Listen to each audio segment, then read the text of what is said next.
Todos nós sabemos que começamos pelo excesso de peso e depois um caminho muito curto para a obesidade e até fazer uma escalada e então atingimos a obesidade mórbida.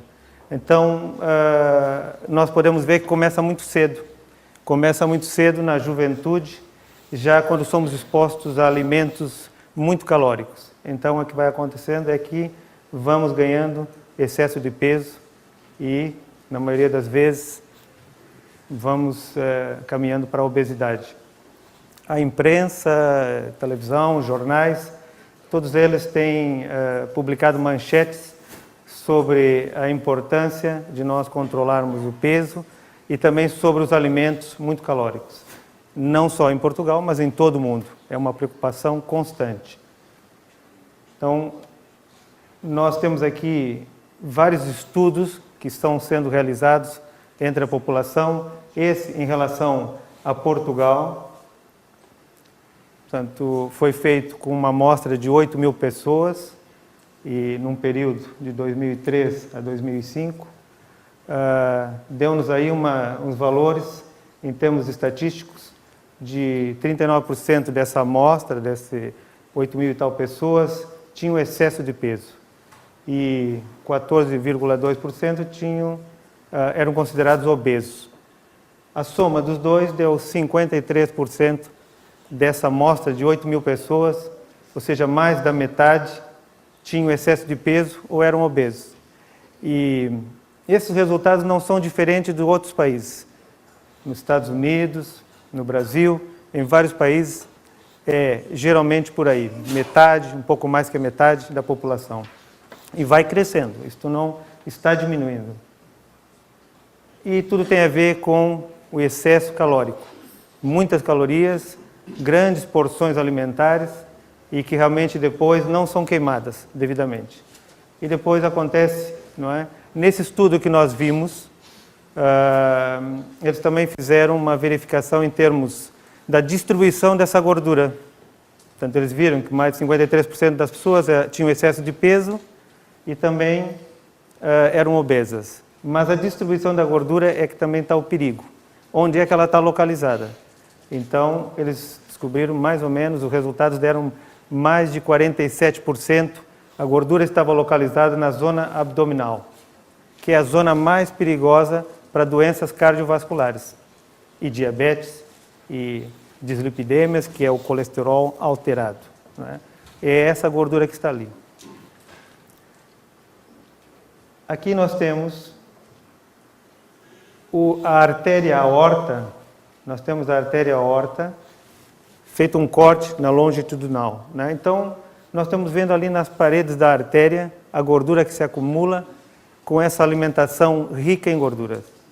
Né? Vão se depositando nas paredes. Vão realmente diminuindo o calibre dos vasos e depois aparecem muitas das doenças relacionadas com o coração. Aqui nós vemos mais uma vez a gordura que está sendo localizada aqui principalmente isso é uma característica que acontece muito com os homens, na zona abdominal. Eles dizem, portanto, esse tipo de distribuição, eles chamam obesidade androide. É como se a pessoa tivesse comido uma maçã e ficou trancada aqui. Né? Este é o modelo que está ali. O outro, geralmente, é característico das mulheres, é como se tivesse comido uma pera. Então, fez aquela zona aqui nas ancas, não é? Ficou mais alargado. E veem que as células não são iguais. Umas são maiores em menos quantidade e outras são menores em maior quantidade. As mais perigosas são essas. Resistência à insulina, tanto diabetes, não é? Várias situações de libertação de gordura circulante em grande quantidade. Portanto, essa é a mais perigosa, é essa que nós temos que ter muita atenção. Não quer dizer que a outra também não faça isso. Sobretudo porque faz uma sobrecarga em termos de artrose, varizes, essa característica dessa obesidade que está ali do lado direito. Então, nós podemos ver que os riscos de doenças associadas ao coração têm a ver muito com o aumento da pressão arterial e também em relação ao colesterol, não é, elevado, e baixos níveis de colesterol HDL. Até eles consideram, né, muitos especialistas, que pode até o colesterol, que a gente considera aquele colesterol mau, né, o LDL, até pode estar elevado. Mas se o HDL, que é o que limpa as artérias, estiver alto, já é uma segurança. Então, estão mais de olho no HDL do que agora no outro.